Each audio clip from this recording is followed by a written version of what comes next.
Una gita romana con tante mani strette, incontri al Ministero delle Infrastrutture, con il sottosegretario alla Presidenza del Consiglio, con politici incontrati a livello bipartisan e un'unica stella polare in mente, Padova.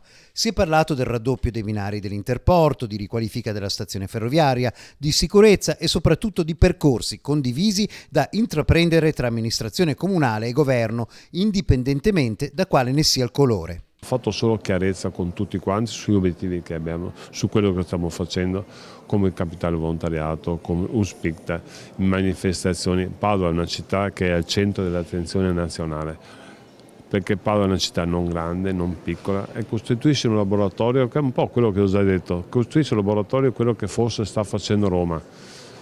Si stanno mettendo assieme per l'Italia, anche noi ci stiamo mettendo tutti assieme per Padova. Noi stiamo avendo risultati, è abbastanza successo, mi auguro che anche loro riescano a fare la stessa cosa. Ma in primo piano resta soprattutto il progetto di Padova come sito patrimonio UNESCO per l'Urbs Picta, il suo tesoro di pitture parietali con la Cappella degli Scrovegni a fare da centro di attrazione. Come città siamo una bellissima città e io sono convinto che alla fine ci siamo messi tantissimi obiettivi, stiamo lavorando moltissimo e tante cose le raggiungeremo. C'è un po' di più tempo di quello che pensavo io, però alla fine gli obiettivi saranno centrati tutti.